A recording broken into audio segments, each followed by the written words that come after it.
Hi everyone, welcome to Telugu crypto బడి. So ఈరోజు market situation ఎలా ఉంది, అలానే కొన్ని major news, bit coin price action గురించి కానీ, ఇథీరియం గురించి కానీ, మింగ్ కాయిన్స్ గురించి కానీ మనం ఈ వీడియోలో డిస్కస్ చేద్దాము. సో క్విక్గా ఒకసారి మార్కెట్ సిచ్యుయేషన్ చూస్తే మనకైతే ఈరోజు ఒక విధంగా గ్రీన్ డేనే అని చెప్పుకోవచ్చు. మనకి ఎక్కువగా అంటే మంచి రిటర్న్స్ ఉన్న కాయిన్స్ ఏంటంటే ఫ్లోకి కానీ, బాంక్ కానీ, విఫ్ కానీ ఉన్నాయి 20% వరకు ఆల్మోస్ట్. అలానే లింక్ కూడా సర్ప్రైజ్‌గా చైన్ లింక్ మనం చాలా సార్లు కూడా డిస్కస్ చేసాము. చైన్ లింక్ ఇది one of the best coins అని. నేను ఇదివరకి నా టాప్ 10 క్రిప్టో ప్రాజెక్ట్స్ డిస్కస్ చేసినప్పుడు కూడా చైన్ లింక్ గురించి చెప్పాను. అప్పుడు ఆ టైంలో ఆల్మోస్ట్ ఇది $10 అలా ఉండే. సో ఇప్పుడు $18 వరకు అయితే ఉంది. నేను ఎక్స్‌పెక్ట్ చేస్తున్న ప్రకారం అయితే ఇది మనకి ఇంకొక 45 వరకు ఈజీగా రీచ్ అయ్యే ఛాన్సెస్ అయితే ఉంది చైన్ లింక్. ఏందంటే జస్ట్ ఇంకా ఇప్పుడిప్పుడే మనకి బుల్ మార్కెట్ స్లోగా స్టార్ట్ అవుతుంది కాబట్టి మనకి ఫ్యూచర్‌లోనైతే కంపల్సరీ ఇంకా చైన్ లింక్ గ్రోత్ ఉండే ఛాన్సెస్ కూడా ఉంది. అలానే మనకి ఇప్పుడు లార్జెస్ట్ గెయినర్స్ చూసుకుంటే మాత్రం మోస్ట్‌లీ ఈరోజు మీమ్ కాయిన్ హవానే ఉందని చెప్పుకోవచ్చు. మాగ్ కాయిన్ అయినా కూడా. మాగ్ ఇది ఇథీరియం మీద ఉన్న కాయిన్. యాక్చువల్‌గా ఎప్పుడైతే మనకి ఇథీరియం ఈటీఎఫ్స్ మొన్న అప్రూవ్ అయ్యాయో, ఈ మాగ్ కాయిన్ గాని, సారీ నాట్ ఫ్లోకి, పెపే కాయిన్ అయితే చాలా మటుకు మనకి పంప్ అయినాయి. ఇవి 2 గూడా ఆల్ టైమ్ హై రీచ్ అయింది. ఇక్కడ ఆర్టికల్ గూడా అదే చెప్తున్నది. ఇథీరియం పీపే అండ్ మాగ్ 2 గూడా ఆల్ టైమ్ హై రీచ్ అయినాయని. ఇప్పుడు మీరు ఒకటి అబ్జర్వ్ చేస్తే టాప్ 20లో ఆల్మోస్ట్ మనకి 21, ఇప్పుడు పెపే అన్నది 21 ర్యాంక్‌లో ఉంది ఆల్ టైమ్ హైలో. సో ఇంకొక 1, 2 వీక్స్ లోపల మొత్తం టాప్ 20 కాయిన్స్‌లో మనకి 3 మీమ్ కాయిన్స్ అయితే వస్తున్నాయి. డోజు, షిబా, పెపే. బట్ డోజు షీబా కంటే కూడా ఇప్పుడు కొత్తగా వచ్చిన మీమ్ కాయిన్స్ లో ఇంకా గ్రోత్ ఎక్కువ ఛాన్సెస్ అయితే ఉంది. ఒక్కసారి మనము బిట్ కాయిన్ ప్రైస్ చార్ట్ చూస్తే ఈ రోజు అయితే ఒక ఫ్యూ అవర్స్ బ్యాక్ మనకు సడన్ గా పంప్ అయితే వచ్చింది చూడండి. లవ్లీ గ్రీన్ క్యాండిల్, ఇది నేను 15 మినిట్స్ చార్ట్ చూపిస్తున్నాను. సో మనకు ఆల్మోస్ట్ ఇక్కడ 70,638 వరకు అయితే వెళ్ళింది. నేను ఇదివరకు వీడియోస్ లో చెప్పినట్టు కూడా మనకి 72,000 దగ్గర అయితే హ్యూజ్ రెసిస్టెన్స్ ఉంది. ఒక్కసారి ఆ 72,000ని బ్రేక్ చేసిందంటే మనకు అప్ సైడ్ పొటెన్షియల్ అయితే ఉంది. అలానే మనము ప్రీవియస్ బుల్ మార్కెట్స్ తోని కంపేర్ చేస్తే ఎప్పుడైతే ఈ ఆరెంజ్ జోన్ ఉంది కదా, ఇది ఒక్కసారి ఈ జోన్ దాటిన తర్వాత మనకైతే ఇప్పుడు మనం అక్యుములేషన్ జోన్ లో ఉన్నాం. అంటే స్లోగా అదే పోస్ట్ హ్యావింగ్ తర్వాత సైడ్ వేస్ అయితే మూవ్ అవుతుంది బిట్ కాయిన్. ఈ ఒక్కసారి ఈ రేంజ్ బ్రేక్ అయిన తర్వాత అయితే మనకి హ్యూజ్ పొటెన్షియల్ అప్ సైడ్ అయితే ఉంటుంది. ఇంకొక ఫ్యూ వీక్స్ అయితే ఇలానే ఉండే ఛాన్సెస్ ఉంది. నేను లాస్ట్ వీడియోలో కూడా ఇదే ఎక్స్ప్లెయిన్ చేశాను. సో ఒకసారి ఈ అక్యుములేషన్ ఈ రెడ్ జోన్‌లో నుంచి మన ఈ గ్రీన్ జోన్‌లోకి వచ్చిందంటే మాత్రం మనకి ఇంకా ఈజీగా 100K క్రాస్ అయ్యే ఛాన్సెస్ అయితే ఉంది బిట్‌కాయిన్. ఇంకా ఇథీరియం అయితే కంపల్సరీ ఇప్పుడు మనకి మొన్ననే ఈటీఎఫ్ అప్రూవల్ ఉంది కాబట్టి, ఇంకా ఈటీఎఫ్ అప్రూవల్ ట్రేడింగ్ స్టార్ట్ కాలేదు. ఒక్కసారి ఆ ట్రేడింగ్ స్టార్ట్ అయితే మనకి స్లోగానైతే ఈజీగా 5-6K వరకి తెల్లే ఛాన్సెస్ అయితే ఉంది. ఈవెన్ ఇప్పుడు మనము లాస్ట్ 2 బుల్ సైకిల్స్‌ని కంపేర్ చేసుకున్నా గూడా ఎప్పుడైతే ఈ రౌండ్ ఉంది గదా, ఈ సర్కిల్‌లోనైతే ఉన్నాం చూడండి. ఒక్కసారి దాని తర్వాత మనకి స్లో అక్యుములేషన్ తర్వాత అయితే అప్ సైడ్ పొటెన్షియల్ అయితే ఉంది. సో మనం కొంచెం పేషెన్స్‌గా అయితే వెయిట్ జేయాలి. ఈరోజు ఇంకొక మేజర్ బుల్లిష్ న్యూస్ ఏంటంటే, మీకు అందరికి తెలుసు ఎల్ సాల్వడార్ కంట్రీ అయితే బిట్‌కాయిన్‌లో ఎంత ఇన్వెస్ట్ చేస్తుందో. బేసిక్‌గా ఎల్ సాల్వడార్‌ని బిట్‌కాయిన్ కంట్రీ అని గూడా పిలుస్తుంటారు. సో ఈరోజు ఏమైందంటే, అర్జెంటీనా వాళ్ళు వీళ్ళ ఫైనాన్షియల్ సిచ్యుయేషన్ కూడా అంత బాగా ఏం లేదు. సో వీళ్ళు కూడా బిట్ కాయిన్‌లో ఇన్వెస్ట్ చేద్దాం. ఎందుకంటే ఎల్ సాల్వడార్ ఎప్పుడైతే చాలా పూర్ కంట్రీ ఉందో, ఆ బిట్ కాయిన్‌లో ఇన్వెస్ట్ చేసిన తర్వాత స్లోగా అయితే వాళ్ళైతే చేంజ్ అవుతున్నారు. ఎందుకంటే ఇప్పుడు మనకి బిట్ కాయిన్ హ్యూజ్ గ్రోత్ వల్ల కూడా వాళ్ళ ఎకానమీ కూడా కొంచెము మెరుగుపడ్డది.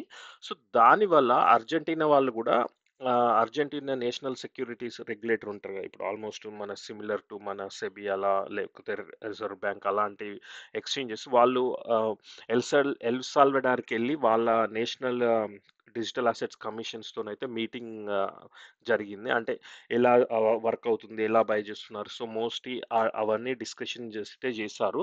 మోస్ట్ ప్రాబుల్లీ అర్జెంటీనా వాళ్ళు కూడా అదే దారిలో వెళ్తుండొచ్చు బిట్ కాయిన్ బై చేయడంలో. అలానే నేను చాలా సార్లు గూడా ప్రీవియస్ వీడియోలో జెప్పాను. ఇప్పుడు ట్రంప్ ఎంత సపోర్ట్ జేస్తున్నాడో క్రిప్టోకి. సో, ఇదైతే మనకు 2024లో మేజర్ బూస్ట్ ఇచ్చే అవకాశం ఛాన్స్ అని జెప్పుకోవచ్చు బిట్‌కాయిన్. సో, తనేం జెప్తున్నా అంటే యూఎస్ నేను ప్రెసిడెంట్ అయితే యూఎస్ క్రిప్టోలో సెకండ్ ప్లేస్ నాకొద్దు. నేను ఫస్ట్ ప్లేస్ కావడానికి యూఎస్‌ని ఉంచడానికే ట్రై జేస్తానని జెప్తున్నాడు. సో, మనకైతే అంటే క్రిప్టో ఇన్వెస్టర్లకైతే ట్రంప్ ప్రెసిడెంట్ అయితే బెటర్ అన్నట్టు సిచ్యుయేషన్ కనబడుతుంది ఇప్పుడు. యూఎస్‌లో 50 మిలియన్ ఓటర్స్ క్రిప్టోలో ఇన్వెస్ట్ చేసిన వాళ్ళు ఉన్నారు. సో, ఇప్పుడు ఏమైందంటే మోస్ట్‌లీ ఈ ఎలక్షన్స్ వల్ల క్రిప్టో మొత్తం అక్కడ పొలిటికల్ అయిపోతుంది. సో, ఇండైరెక్ట్‌గా అందరు క్రిప్టో ఇన్వెస్టర్లకైతే ఇది మంచి ఛాన్స్ అని చెప్పుకోవచ్చు. ఎందుకంటే యూఎస్ ఎప్పుడే ఫేవరబుల్‌గా ఉంటుందో క్రిప్టోకి ఇప్పుడు ఎస్‌ఈసీ కేసెస్ గానీ, యూనిస్వాప్ మీద కేసెస్ గానీ ఇలాంటివన్నీ ఏమి తగ్గిపోతాయి. సో, మోర్ అండ్ మోర్ కంపెనీలు యూఎస్‌లోనే ఉంటాయి. అది మనకి వేరే కంట్రీస్ గూడా అదొక పాత్ ఫార్వర్డ్ లాగా అయిపోతుంది. చాలా మటుకు ఒక్కొక్కసారి ఏమవుతుందంటే ఈ మేజర్ టెక్నాలజీ ట్రెండ్స్ గానీ, ఫైనాన్షియల్ సెక్టార్స్‌లో గానీ యూఎస్ చేసింది మిగతా వాళ్ళు ఫాలో చేస్తుంటారు. సో, అదైతే మనకి ఒక గుడ్ అని జెప్పొచ్చు. Crypto in terms of crypto సెక్టార్‌కి. సో, ఇది నేను ట్విట్టర్‌లో గూడా ఈ లింక్ పోస్ట్ చేశాను. తన స్పీచ్ గూడా బేసిక్‌గా ఏం జేస్తున్నాడంటే, యూఎస్‌లో ఫస్ట్ ఉంచడానికి నేను ట్రై చేస్తానయితే మరీ ఎవ్రీ డే చెప్తున్నాడు. అలానే నేను ఇదివరకు మీమ్ కాయిన్స్ గురించి గూడా చెప్పాను గదా! సో, ఈరోజు జియో బోడెన్ అంటే ఇది పారడీ కాయిన్ అంటే కామెడీ మీమ్ కాయిన్స్ లాగా క్రియేట్ చేశారు గదా! యూఎస్ ప్రెసిడెంట్ జో బైడెన్ పైన. సో, అదైతే ఈరోజు మనకి డిప్ వచ్చేసింది. సో, ఆ డిప్‌లోనైతే నేను కొంచెం బై చేశాను. ఆహ్, ఇదివరకు కూడా నేను 2, 3 టైమ్స్ చెప్పాను. ఎప్పుడైనా నేను రెడ్ డే ఉన్నప్పుడు బై చేసుకోవడం బెటర్. పంప్‌ని చేంజ్ చేసడం కంటే. సో, ఎందుకంటే నాకైతే హ్యూజ్ ఎక్స్‌పెక్టేషన్స్ ఉన్నాయి. ఈ ట్రంప్ కాయిన్ పైన, జియో బోడెన్ కాయిన్ పైన ఈ యూఎస్ ఎలక్షన్స్ వల్ల. అలానే మీరెప్పుడన్నా ఏదన్నా మీమ్ కాయిన్స్ అలా బై చేసేటప్పుడు గూడా ఒకసారి ఈ రగ్ చెక్ డాట్ ఎక్స్‌వైజీలో అయితే చెక్ చేయండి. నేను ఆ టోకెన్ కాంట్రాక్ట్‌ని ఇక్కడ హోమ్‌లోకెళ్ళి పేస్ట్ చేస్తే మనకి గుడ్ అని వస్తుంది. నేను ఇది ప్రీవియస్ వీడియోలో కూడా ఇది ఎక్స్‌ప్లెయిన్ చేశాను. ఎందుకంటే ఇవి మనకి కాంట్రాక్ట్ ఇదంతా కరెక్ట్ ఉంది అంటే అప్పుడు బై చేసుకోవచ్చు. సో, అది ఒకటి బై చేశాను. అలానే ఓన్లీ వన్ అని ఇంకొక కాయిన్ కూడా నేను టెలిగ్రామ్ గ్రూప్‌లో పోస్ట్ చేశాను. ఇది కూడా ఇప్పుడు 39 మిలియన్ మార్కెట్ క్యాప్ అయితే ఉంది.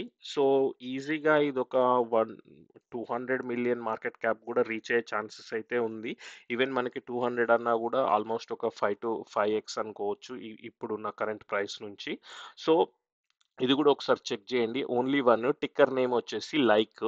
సో, మీకు కాయిన్‌గెక్కోలో ఓన్లీ వన్ అని ఇక్కడ లైక్ అని ఉంది గదా! ఇది కొట్టేస్తే వస్తుంది. ఇది సొలానా బేస్డ్ కాయిన్ కాబట్టి మీకు ఫాంటమ్ వాలెట్ ఉంటే సరిపోతుంది. నేను ఫాంటమ్ వాలెట్ గురించి గూడా ఇదివరకు వీడియోస్ చేశాను. అలానే ఇథీరియం గురించి గూడా ఇప్పుడు ఇథీరియం ఎప్పుడైతే మనకి ఈటీఎఫ్స్ అప్రూవ్ అయ్యాయో ఆల్‌మోస్ట్ ఈరోజు ఇథీరియం యాక్చువల్‌గా $3,960 వరకు గూడా పోయింది.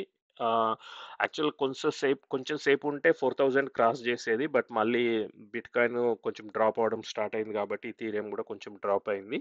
సో, బట్ ఎక్కువ అనలిస్ట్‌లు అయితే ప్రిడిక్ట్ చేసేది మనం త్వరలోనే ఈ 4000ని క్రాస్ చేసి అయితే ఎళ్ళొచ్చు. ఆహ్, ఈ లాస్ట్ 2½ ఇయర్స్ నుంచి ఎప్పుడైతే ఇథీరియం బేర్ మార్కెట్‌లో ఉందో ఆ డేస్ ఓవర్ అయినాయని చెప్పేసి చాలా మనకి అనలిస్ట్‌లు అయితే ప్రిడిక్ట్ చేస్తున్నారు. ఇది ఈరోజు మేజర్ న్యూసు. మీరు ఎలాంటి కాయిన్స్‌లో ఇన్వెస్ట్ చేస్తున్నారు? మీరేమనుకుంటున్నారో మార్కెట్ సిట్యుయేషన్ గూడా నాకు కామెంట్స్‌లో జెప్పండి. అలానే నా వీడియోస్ పైన గూడా మీ ఒపీనియన్ గూడా కామెంట్స్‌లో జెప్పండి. Thanks for watching Telugu crypto buddy. Thank you.